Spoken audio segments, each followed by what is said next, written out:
that he felt they were the love bites. He saw them as love bites. And he somehow was so transcendental, the vision in the Madhurya Rasa. He saw the arrows as love bites coming from Krishna. The gopis? No, from Krishna. Huh? From Krishna. Gopis thought like that. Vishnu. Bhishma, yes, of course. So what kind of vision do they have, huh? Such high type of vision.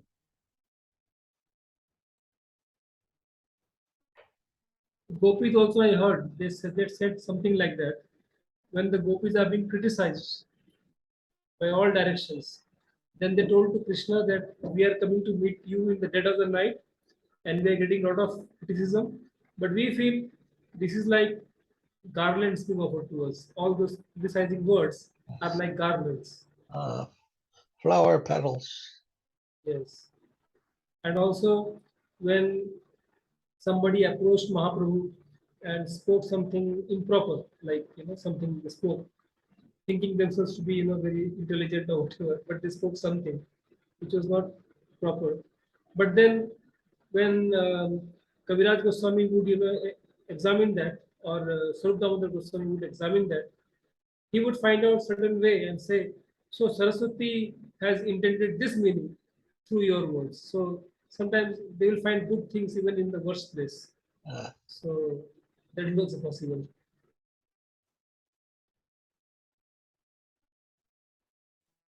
Nice to have such high vision.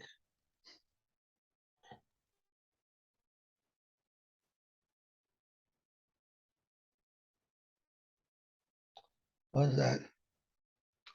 Jayanti Sahu. Who? This is Dr. Jayanti Sahu. She participated in our dialogue. Okay. She's an associate of Balaram Singh, Dr. Balaram Singh. Okay. She's from philosophy professor from Delhi University. Okay.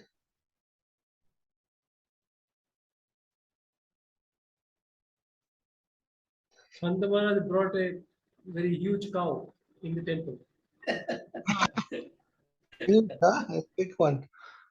Yes, it's a Holstein. A lot of milk. What is it? Yes. Santa Maharaj wants to become self-sufficient. Maharaj, I was thinking that Brajavasis were doing business with cow milk for their, daily maintenance and things like that. So we can run Mahaprabhu's mission with cows.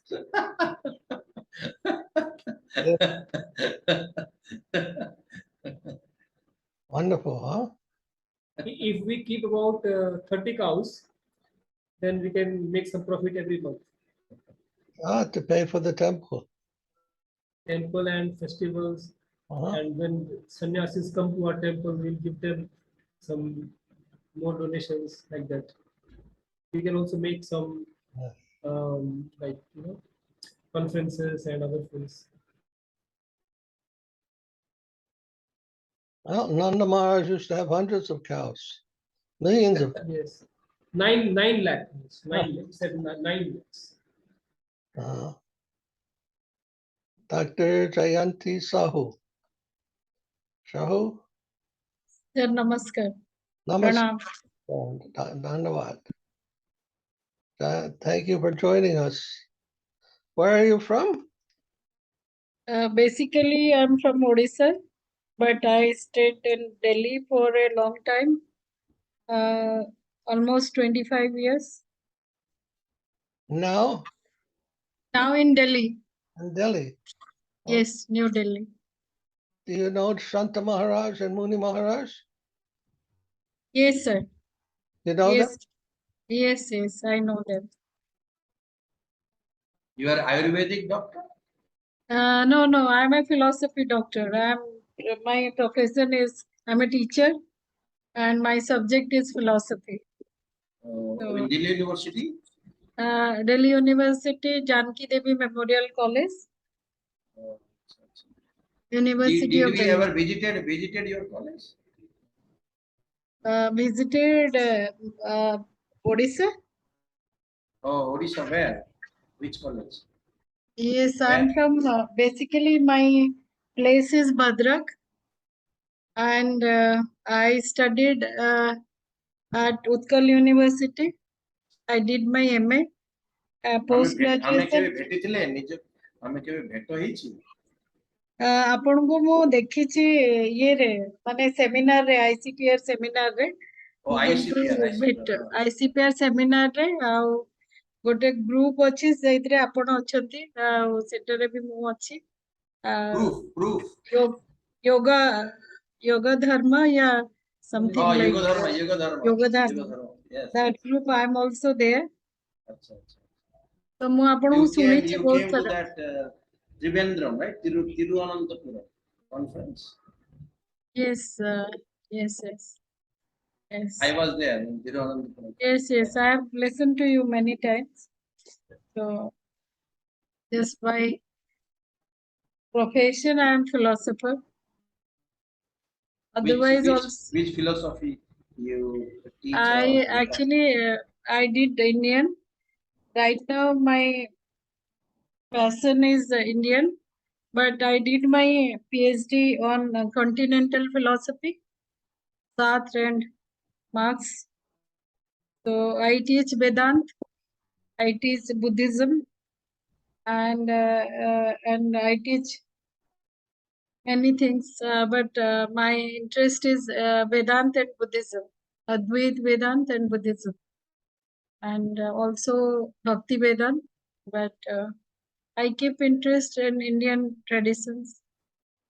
I like here we have Bhakti Puri Maharaj. He is very yes. expert in Hegelian philosophy, and he is presenting the close connection Hegelian philosophy with Vaishnavism, especially in the line of Chaitanya Mahaprabhu.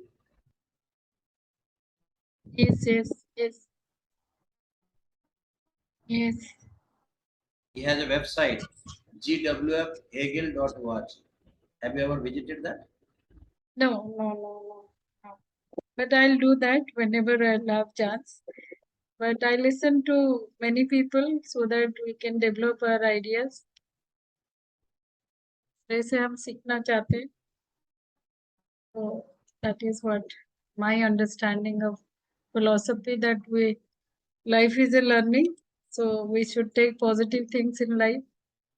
That is my principle, that wherever you are, so spread positivism. So that is the thinking which I carry generally in philosophy to my students.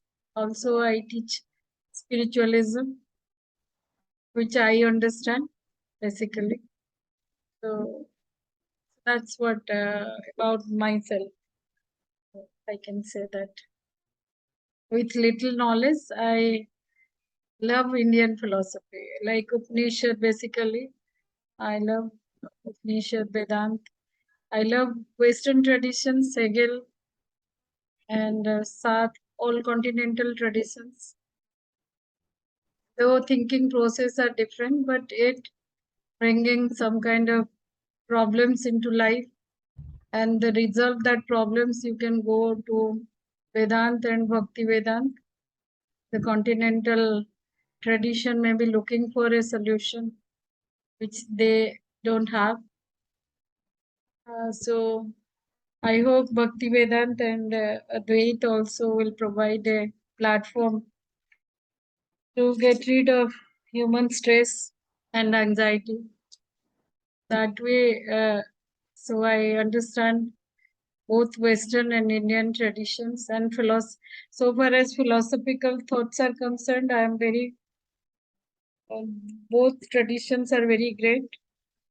So we should have a approach of both West and Indian. So then we can develop things, not saying that Indian are great and Indians are great and Westerns are great. So by assimilation, by acceptance, as Hegel said, by recognition, we can develop something. So that's what I understand, Swamiji. And my regards to all of you. So What that's Chaitanya Namaste. Vaishnava? Do you know? Have you studied? Swamiji, I don't have much understanding of that, but whenever I used to get yes, Chaitanya Mahaprabhu, I have little knowledge, not very vast knowledge because I hardly get time to go through many books. So, but I have read like Vedant Parivasa, the text, Brahma Sutra. Then I have read Adhyasvasya. Then I have read Chandogya Upanishad, Kena Upanishad. I have read the original text of Being and Nothingness of Sat, Hegel, Phenomenology of Spirit. Then I have read Mallupanti, then Foucault, all these thinkers. In Then Orissa yes, is Gaudiya Vaishnavism widespread in Orissa, well known. yes, It's yes, all, I know. you have not studied like Krishnadas Babaji, Chaitanya. I'll study. Huh? So I'll study. I know a little bit, but not have much knowledge. As I said that. If you want to understand what we're teaching, then that can be found in the teachings of Krishnadas Babaji, of Chaitanya Mahaprabhu follower. And he was teaching Achintya Beda Beda Tattva, not Advaita, but Beda Beda. Beda Beda and Advaita are different. Beda Beda means same and different at the same time. And it's amazing that Chaitanya Mahaprabhu was teaching that at the same time in the West. Hegel was teaching the same thing. Hegel, he was teaching that identity and difference and dialectic. And somehow or other, Mahaprabhu was teaching that in India. Hegel was teaching that in the West. So that kind of philosophy is a little different than Advaita. And in Indian Vedanta, there are so many interpretations. There's Dvaita of Madhvacharya, Vishishta Dvaita of Ramanujacharya, and the Advaita of Shankaracharya. So if we just study one, we won't get the whole picture. Necessary to have some familiarity with all the different teachers, so we get some clear picture. What is the philosophy of Vedanta? So you are asking me, or you'll Yes. tell me? I was asking you about that. Are you familiar with all those philosophies? See, my understanding of the Indian philosophy goes this way, that we generally start with a kind of Shastra Parampara. We start with a Shruti Parampara, that is the Vedas. And if you go by the Vedas, there are two parts of the Vedas. One is Karma Kanda and one is Jnana Kanda. That each Veda is divided into four parts: Mantras, Brahmanas, Aranyak, and Upanishad. And Upanishad comes the concluding portion of the Vedas, that is called the Vedant, end of the Vedas, or that is the concluding portion of the Vedas. And when Sankaracharya is doing, there is just doing the reinterpretation of the Upanishadic principles and bringing with a kind of, as you have already said, that the most fundamental question in Vedanta philosophy is that who am I? What is my existence? Whether am I a mind, or am I a body, or am I a self, or am I those sense organs? And the Sankaracharya will come with an idea that Brahma Satya Jagat Mithya, Jive Brahmaiva Napara. So the truth is one, and the falsity, the world is the falsity. He is not denying the world, but rather he is trying to understand the world, and by knowing the world, you can know the knower. So that is the philosophy of Advaita Vedanta, non-dualism and monism. And as you have rightly said that coming back to other schools of Vedanta, you find there is Visishta Dvaita, Dvaitavada, then there is Dvaita Dvait and the Suddha Dvait, and there are 6 schools of Vedanta, and rightly represent. One is Bhakti tradition, identity in and through difference, and other is Advaita tradition of non-dualism. And I basically like Advaita tradition because of the few reasons. Because it talks about monism and one single reality, and that reality is not an agent or the enjoyer. That reality is always keeping outside the human mind and human body or the finite soul. There is a witness consciousness, the sat-cit-ananda, which we call, that it is looking at you. By looking at you, there is a change is taking place. Your limitations, your finiteness, and the impurities of the mind and body goes when it looks at you. So in Vedanta Parivasa, basically they said that when you look the epistemological process, that Vedanta says that there is a self or the Brahma which looks at you, and by looking at you there is a change, and the mind being closest to the self receive the light of the self. So sometimes whenever we do with a finite soul, sometimes some actions are also good, but most of the actions are very desire oriented or finite and something limited, and the problem of I and ego comes, that is called Maya or the illusion, and that is getting uh, removed through the self only. So the whatever you are nothing but a self, but by knowing the self, by knowing the impurities of the mind and body and the indriyas, then you can know the real self, which are you. In between, that is a process, and that process is not real. And that is the reason probably why I like the idealistic approach. But so far as the Ramanujan traditions is concerned, I like the Bhakti Vedanta. I like the complete faith, which you can understand if you can understand Kierkegaard's notion of theory of faith, where there is a complete surrender to God, and that is the highest state of bhakti or prapati, which Ramanujan will tell.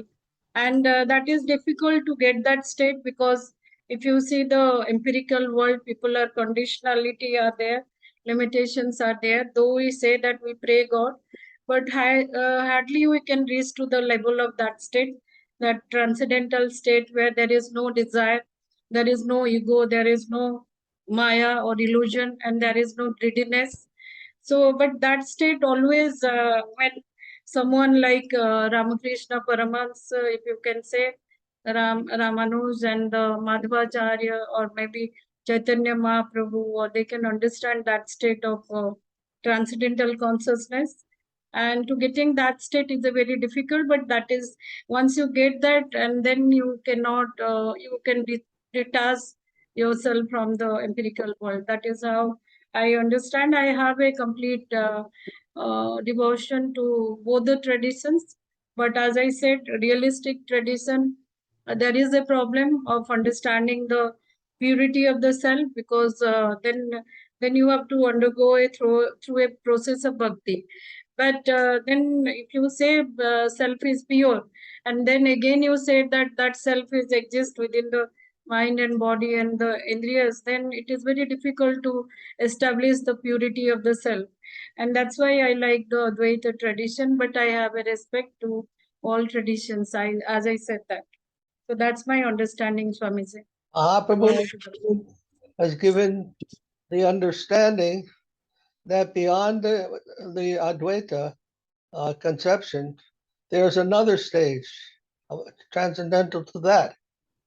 And this is called exploitation, renunciation, dedication, or bhakti, mukti, and bhukti. Bhukti is the stage of exploitation. Mukti is the stage of Brahman, liberation. But bhakti is the stage of dedication. This stage of mukti, of liberation, of oneness, that is only the middle platform. Beyond that, Mahaprabhu has shown there is another world, the transcendental world of Goloka, Vrindavan, Vaikuntha. All those worlds exist beyond Brahman. So Shankaracharya never mentioned these things. So just like modern philosophy has developed from the time of Plato to the time of Kant and Hegel and so forth, a development. So too in India, Vedanta philosophy has developed. Shankar was only the first person to talk about Vedanta.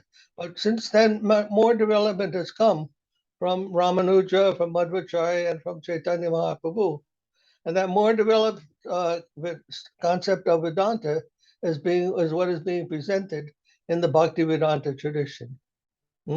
So we have to be cognizant of this third stage, third dimension, the third dimension of dedication. Dedication. It's not that either you can exploit this empirical world, that's one possibility. The other possibility is to withdraw from that. That's renunciation. That's mukti. To withdraw from the plane of exploitation, that is called mukti. But beyond mukti, there's nothing else. Yes, there is more. That is the plane of dedication. There is a life there. Beyond mukti, there is a life you can engage in without getting entangled, but in which you can experience higher and higher stages of fulfillment or ananda, and love, prem, Krishna prem. So to get beyond the stage of Brahma, we can go to the world of Krishna, Krishna Loka, Goloka, or that's called Vrindavan sometime. These things, this dimension, Shankar never investigated. He never told about that. So there's a higher development than even Shankar was able to, because Shankar was the first one to give some commentary on Vedanta, at least historically, in the modern history. He was the first. But the first one is not always the most complete. It's more the preliminary. So what he told about Brahman and renouncing this world and Jagat Brahma Satyam Jagat Nitya, that is only an elementary understanding. Actually, the world is real. Jagat is not mitya. Jagat is also real. There are so many things we can learn in the plane of Jagat. And we can practice sadhana. So many things we can do, chanting, and in this world of Jagat, it can help us if we know how to utilize it properly, not for our selfish benefit, but how to use that in devotional life for dedication. Like the temples that are built, people like to build things. They like to make big things for the honoring God, for praising God. That is a bhakti. That is a process of bhakti. We like to eat food. Eating food is a karmic activity.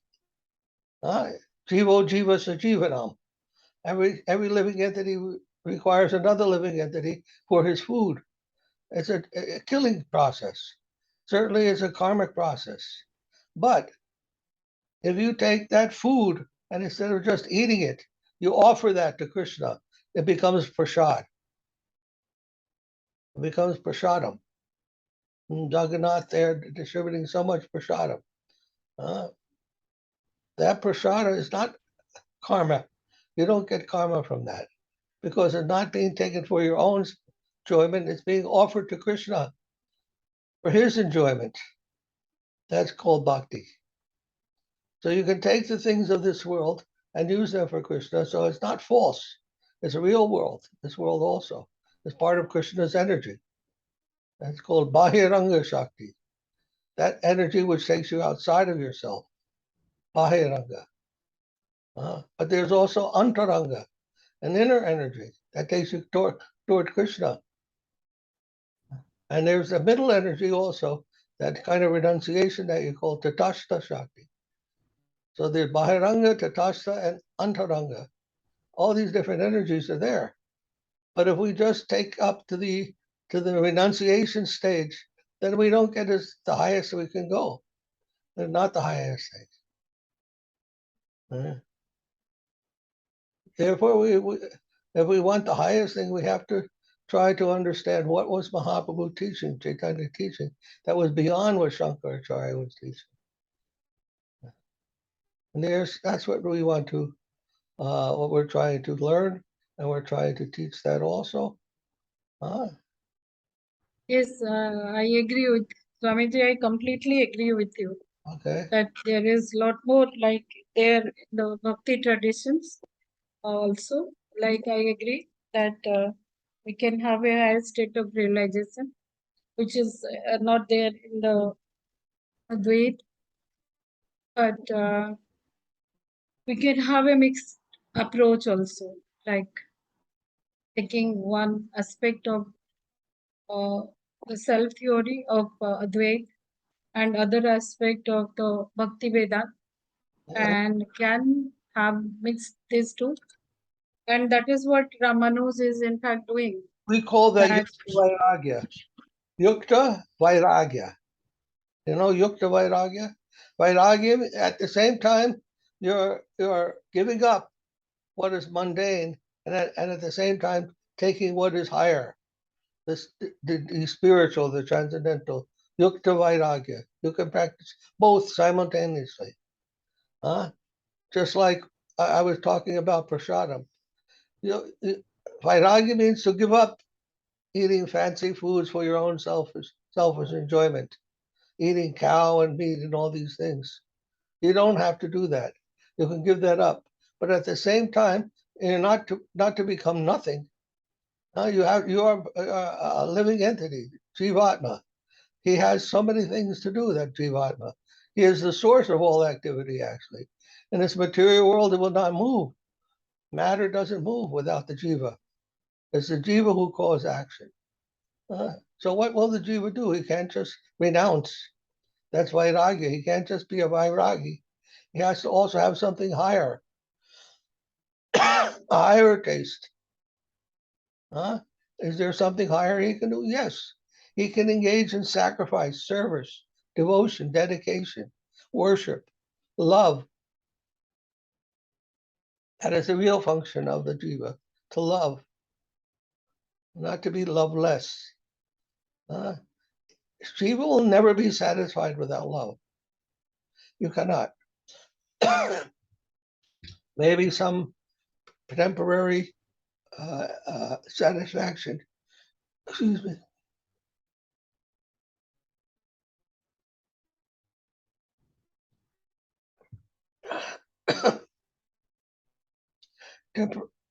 I'm sorry, I can't talk anymore.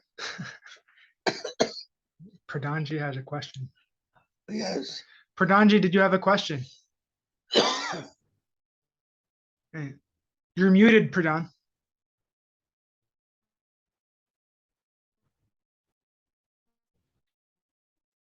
You're Please unmute. yes. Sir, you are muted. Unmute. Yeah. Okay. Can you hear me now? Yes. Okay. I do want to. I was very amazed with Mrs. Sahu's presentation. Very proud of her. Actually, I'm from Orissa myself. Very proud of her for her presentation. Is she there now? She's Mrs. Sahu, are you there? yes. Okay. The only thing is, can you repeat one more time what you said about anxiety or being anxious, please? Anxiety and stress. Anxiety. Uh-huh. Yes. Can you hear me, Can sir? you repeat? Yeah, I can hear you very well. Can you repeat one more time? I was talking about the existential angst, something anxiety, which everybody is having in some state and other. And the stress. I still didn't get it.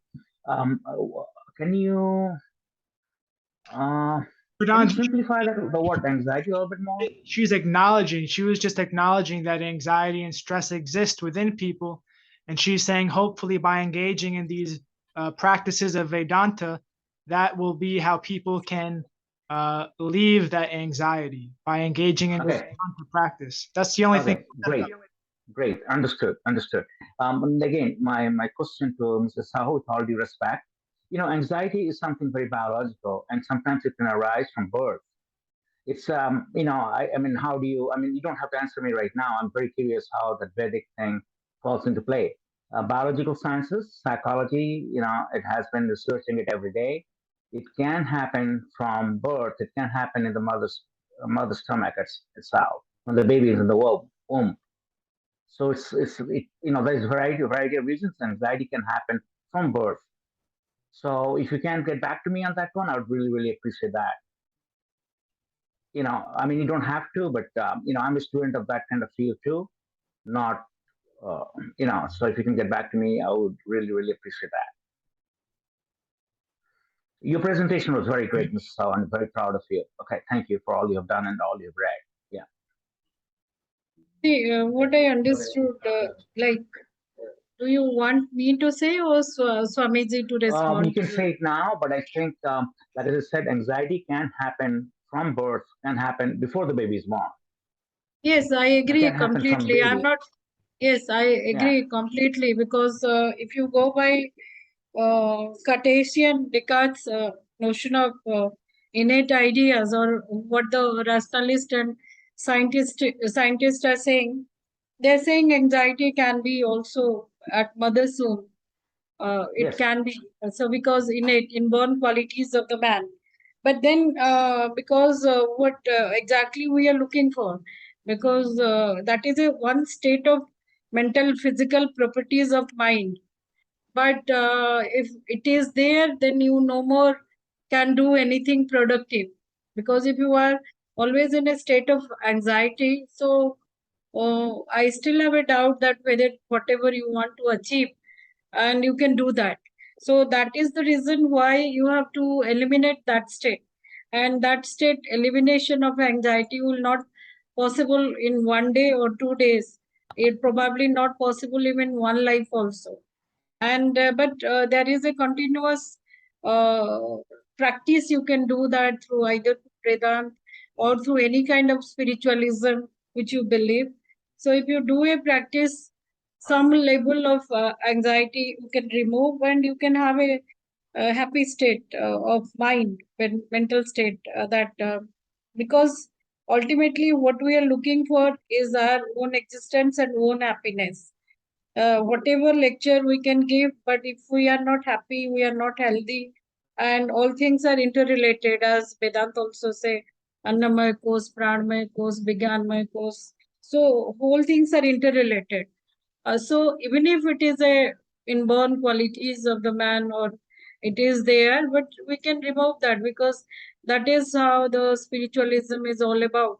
That something miracles happens when you have, as Swamiji said, you have a faith, and you go to a higher state of samadhi where there is no objective element, in fact. So if you bring that into your mental level, so then I think that there will be no more anxiety, because anxiety is very natural. The emotions, the stress, anger, these are the very natural things when you are having the mind, body, and the organs, sense organs. It's very, because the Indians, they have done a lot of research on mind and its organs.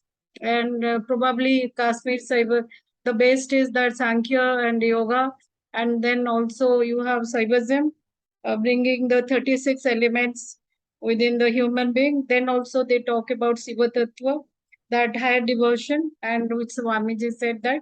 So all these are needed, because it has been created, the Krishna Prem or whatever faith we are having.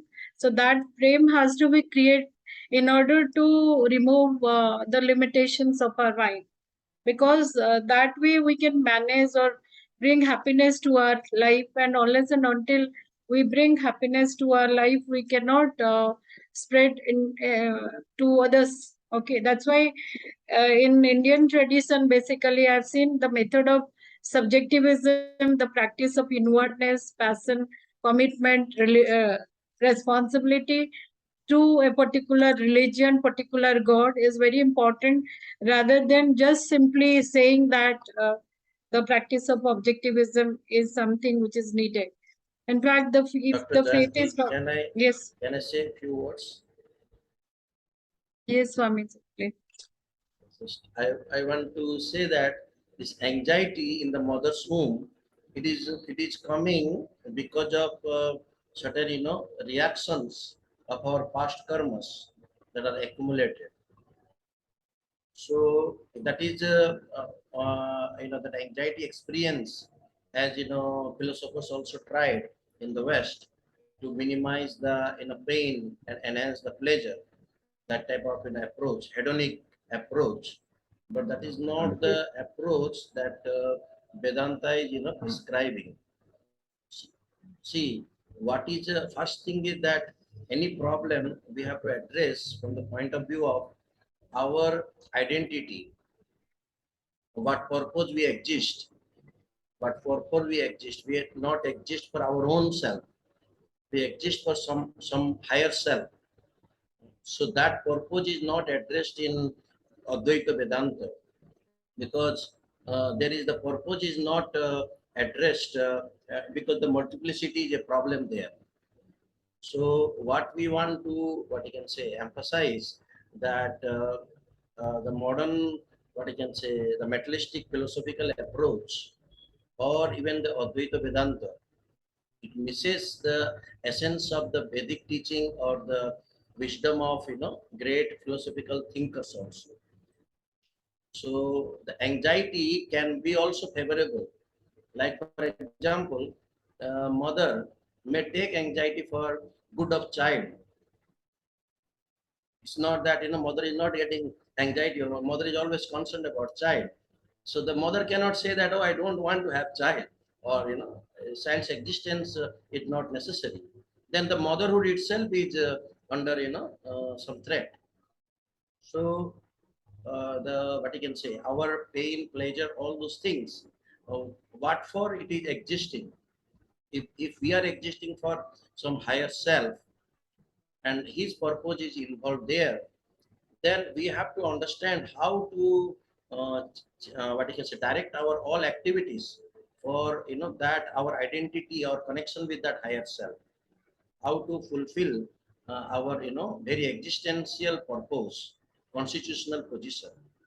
And that is being addressed in Vaishnava philosophy and explicitly explained in the Achinta Vedaved philosophy of Chaitanya Mahaprabhu.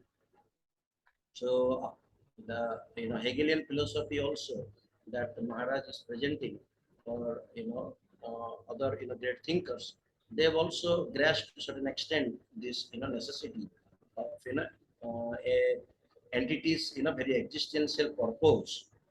So I think that is missing in Advaita Vedanta. That's why it is not a very complete philosophy. It's also kind of reducing the reality to one, instead of like we have variety in this world. From where that variety is coming, it is not coming from some illusion. It is the reflection of something real existing in the spiritual plane. And this variety is the reflection of that real existence of that variety also there in the real plane. In illusionary plane the variety is there, and the real plane is also variety is there.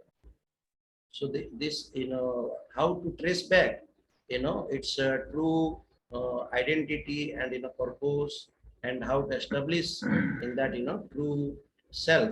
That is the purpose of our life, to understand it and also properly establish ourselves there. And there we need some practice. It's not about just theory that we teach in the colleges and universities. Some practice is necessary. You see, in the past they were not teaching just Vedanta like that and you earn some money by teaching that. They were practicing that for themselves. First you realize those things, understand it from an expert teacher who has some practical experience of those things. So that is missing in modern education somehow. That's my humble, what is it? Expression. Yes. Yes, Swamiji, what you said, I have no difference at all. I completely agree, because see, what I try to understand when I try to understand the things, I see the world, and it gives me a pain in a different way. See, there are many ways people can understand the life. So, and probably that is the thing which we are missing at the contemporary world, that saying that who is right and who is wrong. And so many of the times we blame the students and blame because the syllabus, kind of syllabus we are teaching to the students, and probably they have not got anything good in their life, and taking everything into account. And when I said, I always follow, as I said, that one way I look at Advaita model, other way I look at Nagarjunian model, and Mula Madhyamik Karika's model, where everything can be there if provided it has something good to give it to the society. So in that context, I see that Hegel also is valid, and Advaita is valid, Visishta Advaita is valid, because see, one way of only saying that Bhakti Marg will be sufficient, that will not. And I agree that Bhakti Marg is something practice, based on practice, and needs, which can bring some kind of happiness in the world, largest domain, and that we have to practice, and that is how Bhakti Vedanta is important. But when it comes to Gyan Marg, a certain kind of mental blocks are there in the people. So for that reason, it has to be Advaita, has to be some way and other, it has to be there, like Buddhism and Jainism. So what I feel that I always like to Vasudhaiva Kutumbakam. But if we have to make this statement successful, then we have to accommodate each and everyone's ideas in a kind of positive spirit.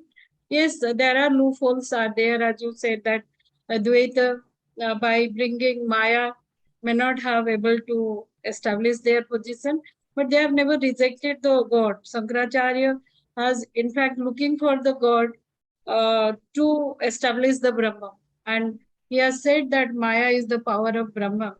And without God, there is no world. Although he himself has not accepted in the level of metaphysics, but in the level of epistemological process, the world is concerned for the explanation. He himself has relied on God. So, so something when we analyze philosophically, maybe interpretations we do, which sometimes satisfy and sometimes do not satisfy. Also, there are many. I agree completely. Our founder Acharya of Math, Sri Chaitanya Saraswat Math, the Bhakti Rakshak Goswami Maharaj explained how the jungle of religion manifests in this world. He told that when first living entity of this world, this universe, Brahma, he received the knowledge from Supreme Lord, Hari, then in what intention or what meaning that knowledge he has delivered to Brahma, and what way Brahma received it, there was some difference.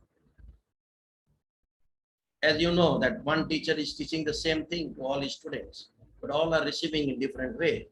The same way, Brahma has received a little different than what Krishna has given.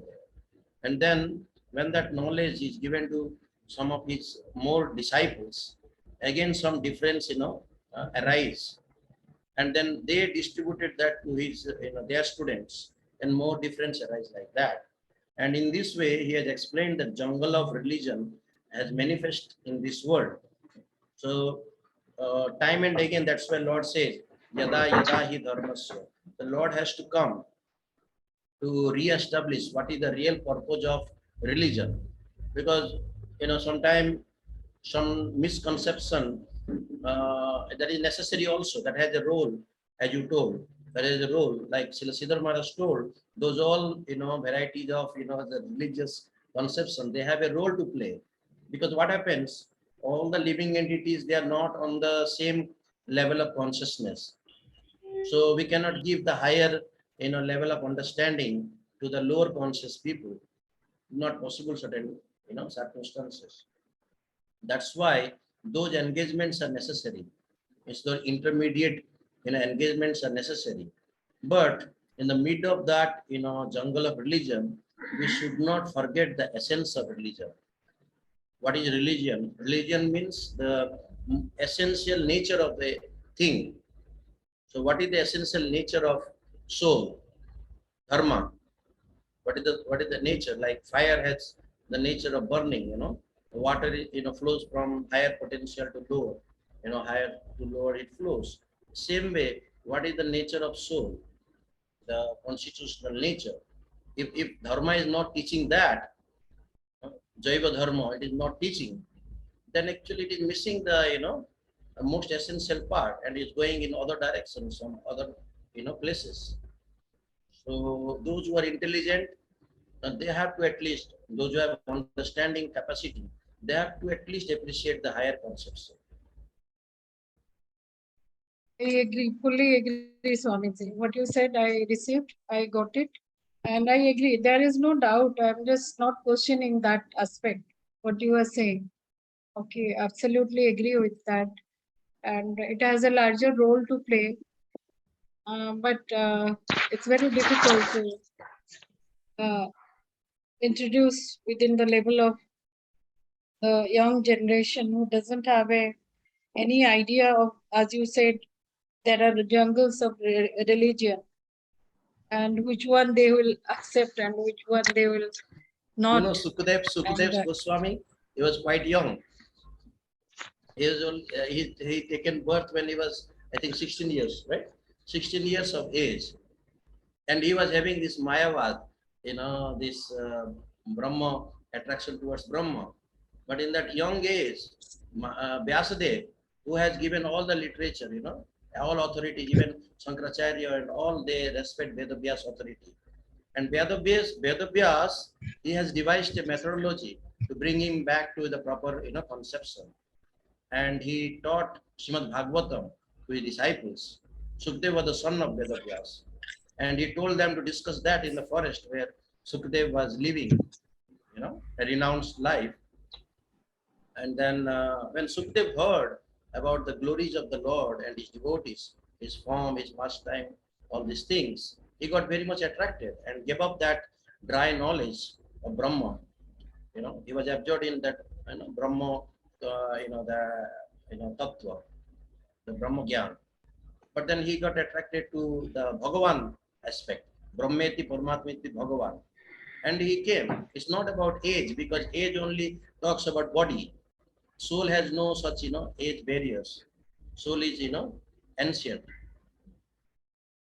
So we don't have to consider from the bodily perspective when we are talking about the dharma of the jiva, means the soul. One more point I would like to add. Swamiji, mera bas ye I have only little doubt, because see, those who are in a higher soul, a higher state of mind, you don't have to say many things to them.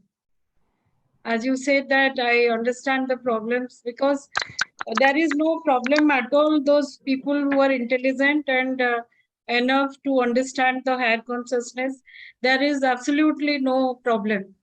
But the percentage of the people are very less. And to introduce the higher consciousness to the rest of the people is that you have to have some kind of pedagogy where they will appreciate and they will follow that method of Vedant, and to appreciate that and follow that. So that is my only submission. Krishna is says that in Gita, Bahunam Janmanam Ante Jnanvan Mam Prapadyante. Vasudeva Sarvamiti Swamatma Sudurlava. Very rare a person who accepts even the concept of Vasudeva. But you know that in the class, only one person, he becomes the first. He receives the first rank. So, but that does not mean that many people don't receive the first rank. We should not try to become the, achieve the first rank. That should be our Yes. goal. We should Yes, not yes. judge based on quantity. We should go for quality. That is Yes, the most I important agree. thing. I agree. How many That's- human are there and how many insects are there? You can see also. The higher conscious people are less, but still we have to try for the quality, not for quantity.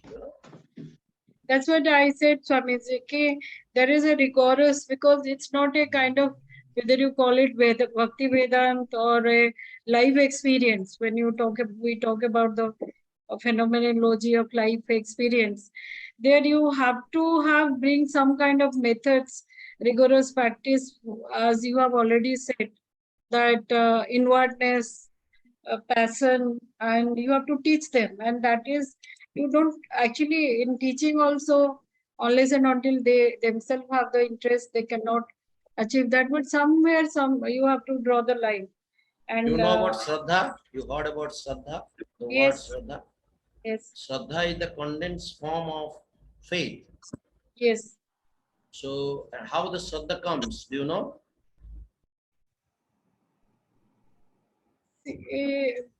That's also something which is intuitive, something which No. we have. In Vedic literature, Bhishmadev is one of the authorities, Mahajan, and he has mentioned Maha Prasade Govinde Nama Brahmani Vaishnave Salpa Punna Vitam Rajan Viswasa Naiva Jayate. Who has less Bhakti Unmukhi Sukruti, piety, Bhakti Unmukhi piety, he cannot develop faith on Lord Govinda, his name, and his prasad. So the faith comes also from your sukruti, in past sukruti. And what kind of sukruti? Not Gogunmukhi sukruti. Means you did some sukruti for like giving food to others, or some education, mundane education, or giving some clothes. There's known as Bhogunmukhi sukruti. You are helping for their enjoyment, you will get some more enjoying facilities. But Bhakti Unmukhi sukruti means where you will what you can say, do certain things for the satisfaction of Lord Hari and his devotees. That is Bhakti Unmukhi Sukruti. When you have lot of such things are accumulated in your life, then naturally you will develop faith for higher things. So that's why the Vaishnavism, especially Gaudiya Vaishnavism, is all about Sukruti distribution, how to increase the Sukruti for the souls. So we have a method of practice of that, helping others to increase Sukruti, and also we ourselves are, engaging what we must do when we, acquire that Sukruti in that process. So there is a process. Adho Shraddha, Tatha Sadhu-Sanga, Bhajana Kriya, Anartha Nivritti means first you have, when you have faith, then you can take Sadhu-Sanga. Adho means beginning. And if you have faith, then you take Sadhu-Sanga. Sadhu-Sanga is not staying with Sadhu or eating with the same plate the Sadhu is eating. That is not Sadhu-Sanga. Sadhu-Sanga means to associate with the conception of the Sadhu, who has proper understanding. He is not just some kind of, imitator. Means he has some realization. When they sold Tadvidhi Pranipateno, Pariprasneno Seveya, Upadakshanti Jnanam Jnanino Tattadasana. They have seen that, the truth, and they can show us the truth. Not that he just imitator. We cannot get help from an imitator. So we have to go to a realized saint who has some realization of things. It's not just speaking some scriptural flowery language or reading some scriptures, but he has some realization of this. And from there, we can take Sadhu-Sanga, then engage in bhajan. Means we have to do service under the guidance of the Sadhu. Then our past, bad habits, as anarthas, we can overcome. Very necessary. So real study of Vedanta begins there. It's practical aspect, not theoretical. Gyan, Vigyan, and Pragyan. Theoretical means Gyan, and that will not help us, getting the practical realization. We cannot read the books on brain surgery to become brain surgeon. We have to practice under a brain surgeon to become a brain surgeon, actually. Like that. I agree. Swamiji, thank you so much. Yes, I agree. I fully agree. Yes, my little knowledge, but I agree with you, whatever you have said. And thank you so much for enlightening me. And Very nice, that you are showing so much interest. So what you can say, we were thinking this idea that we should have a dialogue between all the schools of Vedanta, a conference about the Ramanuja's thought and Madhava, Vishnu Swami, Nimbarka, and even also Buddhism and also what is that, Jainism and Shankara's philosophy, Chaitanya Mahaprabhu philosophy. We want to have a dialogue on that. We want to organize a conference on that at Jagannath Puri. I was yes, thinking sir. for a long time Yes, to Swami. organize that actually, so that we can discuss all these things and the essential aspects we can take. Yes, sir. Wonderful, Yes, Maharaj. Swamiji. We can do that. That's a wonderful idea, in fact. That's right.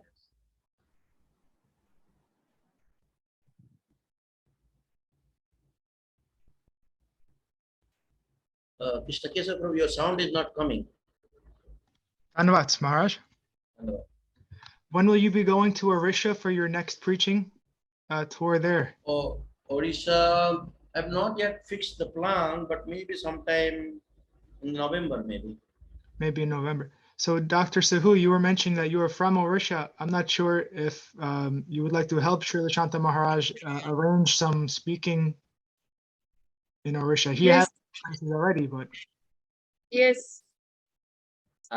We do Yes. every day some reading from the Vedic literature, evening around 7:30. If you are available, you can join. Yes, Are you whenever there? I'll. Are you a member of that servant of Sadhu Guru Vaishnava group? Are you a member there? I don't think so, Maharaj, but I'll send the information to Dr. Sahu. No, Okay. I'm not a member, but I can become. Yeah, we can send the link to you and that WhatsApp link, and you can join. You can, and also Krishna Keshav will share you the Zoom information. So then, if you can join, that will be nice, and you can learn some of the teachings of Mahaprabhu and his followers. That will be good to teach to students also, not just Yes. only the Vedanta that Shankaracharya presented, but this is also important. No, this Because is there. Ramanujacharya, the Bhakti Vedanta is there in our elementary of Indian philosophy. Bhakti Vedanta is there, criticizing as we teach, criticizing Advaita, that we established Ramanujacharya Visishta Advaita. It's there, part of the syllabus also, so it is there. You know what argument Ramanuja given against Shankara? Shankara is telling that one Brahma is reflecting in so many medias. Then Ramanuja told, you are telling about many things. Then Brahma, there is media, and there is reflection. And what about that? You are talking about one, and then you are again introducing so many things. Yes, one moon and so many reflections, already reflection and reflecting media. Already you are talking many. It's good.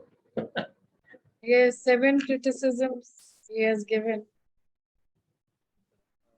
That's, in fact, whenever you will get a question on the Ramanus, basically the question comes that Ramanujan criticism against the Mayavad of Advaita. So that is the most You see popular question. Madhava's 2 fingers. Advaitavad, yes. He changed, Mayavadis. Especially whole of his life, he was fighting with Mayavadis actually. He is the first guru, the Acharya, in our Sampradaya, is the first Acharya, right? Madhvacharya. Therefore, Vaishnava Sampradaya Acharya is Madhvacharya is our Brahma, Madhava, Gaudiya Sampradaya, our lineage. So that difference, Jiva and God. And then Mahaprabhu told there is also similarity, difference and similarity, both. Achinta Bheda Ved. Ved and Aved. Both are there. Inconceivable. Yes. Thank you, Swamiji. Thank you, sir. You got the link, WhatsApp link? Okay. On the chat?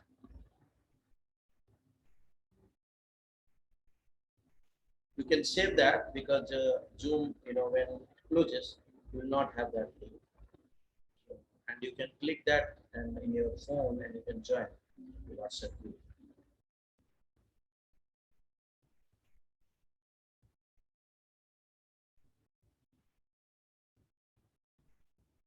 Kanupriya Didi, what are you doing? You're muted. Sorry, Maharaj. I'm listening and painting. Oh, painting. Okay.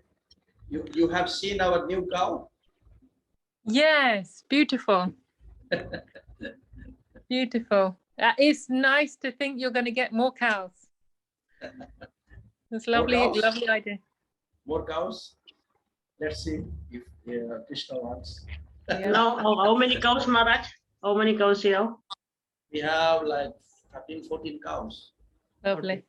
And Maharaj, are they all well now? Yes, now they recovered that lumpy disease, skin disease gone, and their immune system is good. We're continuing medicine because doctor told not to stop that.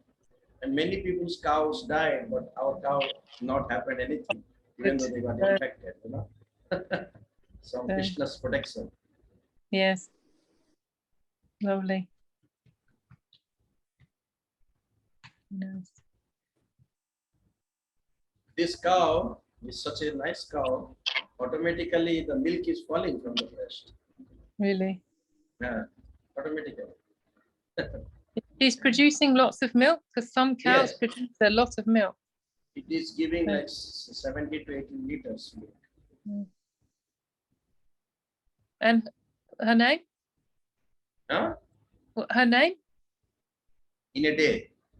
No, her name. Her name. Name. Cow names. Oh, name. You called her. I Oh, called her. Cow's name. आपका नाम है आपका नाम है Oh, आपका नाम है Kamdhenu. Kamdhenu. Calm down.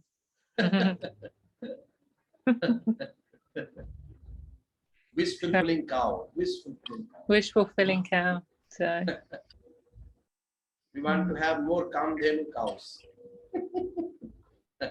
All cows in Vrindavan are Kamdhenus.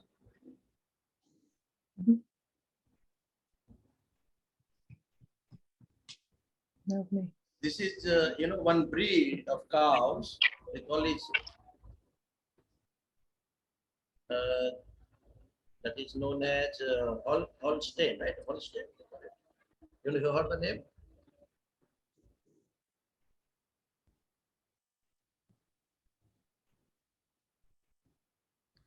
Giddy Holstein. cow? The cow breed is Holstein. Oh, Holstein. Don't know how they spell it. They call it Holstein. Holstein, Holstein, Holstein cow.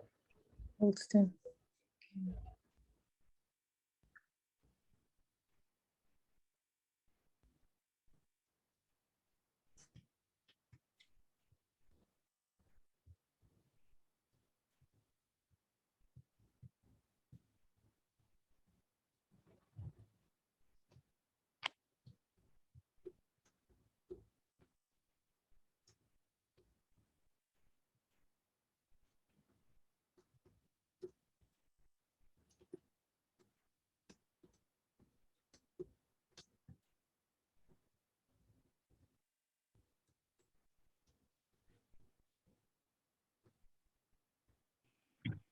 Sometimes, Swamiji, you can have discussion on more on dharma is a most Yes, you like join every evening. confusing word, many interpretations and many confusions, taking dharma as it understood, then karma, and sometimes we have to see the Rita, Dharma, what is the connection between Dharma, Rita and Karma? Is there any connection? Or these all are different? So we can have some kind of discussions to bring clarity amongst the amongst us. Like If you like, Dr. Jayanti, you can arrange some discussion online in Zoom on this topic, and we all can give some, short presentation, and we can have a discussion, panel discussion, if you like. okay, sir. Okay, Swamiji, I'll do that. You have my I'll email ask- address or my number? No, I don't have. I'm sending. I have your number, but I don't have your email ID. I have because I'm in that group. I sent on the chat. You can note down. Yes, I got it. Maharaj, she doesn't have your email address. I'm sending. I don't have email. I have number because the group. Seen that? My email. You can note down in the chat. Yes, I got it. Maharaj, is Srimati Sumangala Didi still teaching at Yes, she's in that Roorkee, IIT Roorkee. Just Dr. Shilpi Saxena, right? Shilpi. Yes. Yes. You know her? No.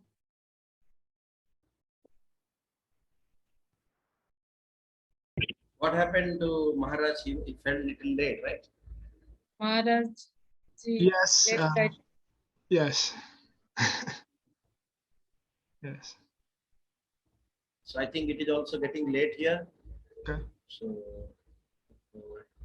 anybody have anything to say or anything they want to comment or ask anything? Thank you, Maharaj. A nice class, nice discussion. Yes. Omya Sindhu Prabhu Dandavat, how are you doing? Dandavat Maharaj, wonderful to see you. Dandavat, Devi, Dandavat, Kanapriya, Dandavat. Everyone, all the world is Dandavat. Madhava Dandavat. Just on what Dr. Daddy Shahu was saying, forgive me if I'm mispronouncing your name, but I've just come back from Spain. I'm back in Ireland now, and one of the things that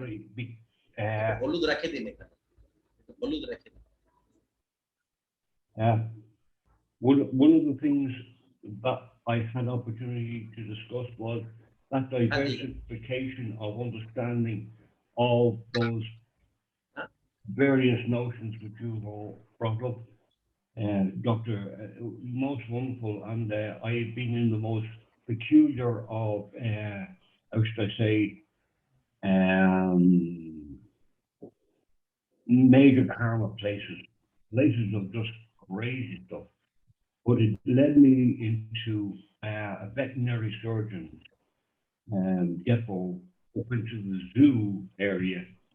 And believe it or not, I actually got all the veterinarians around with this little bird that I had taken from the beach who was in there. He was, anyway, and we ended up coming, and they all chanted Hare Krishna, and they realized that essence of that word, which comes from the Latin, vita.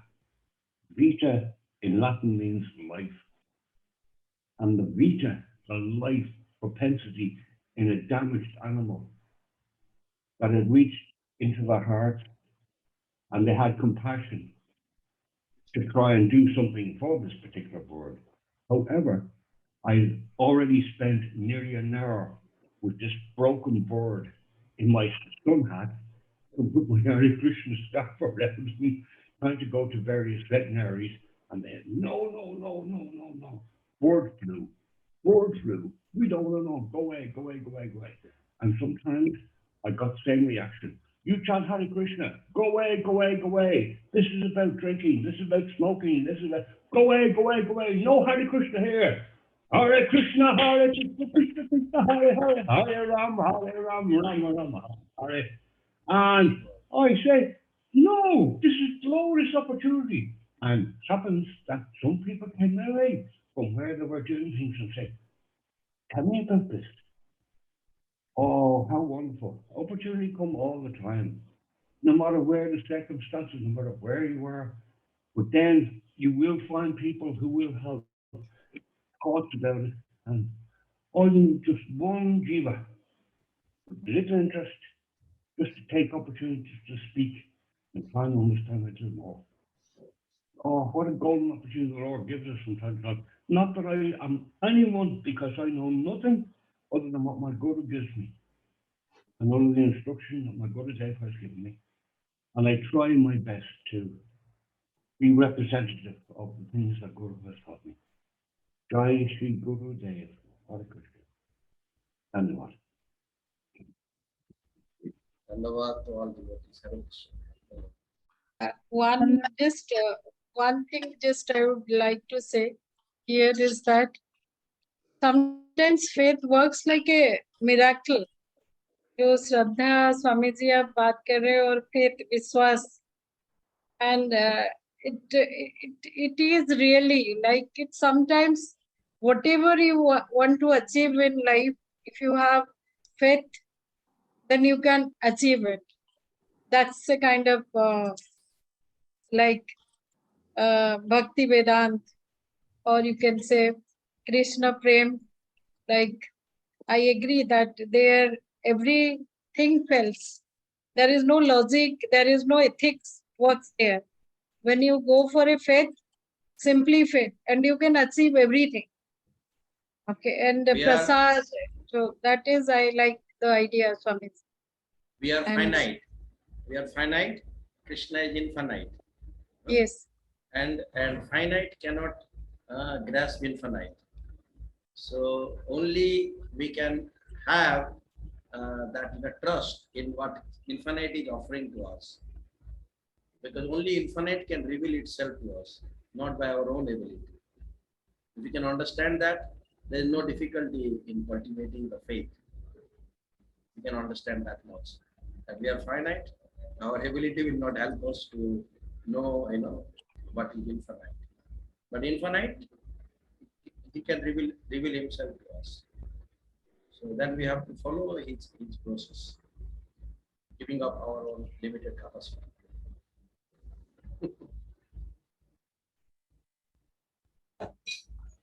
Dandavad, all devotees. Jai Sripad, Paramahamsa Sripad Bhakti Maharaj Ki Jai. Jai. Jai. Srila Guru Maharaj, Srila Guru Dev, Srila Acharya Dev, Srila Bhakti Niskam Shanta Maharaj Ki Jai. Jai. Gaur Pramanandi Hari Hari Bol. Hari Hari All Bol. devotees ki jai. Jai. Jai. Jai Gurudev. Krishna.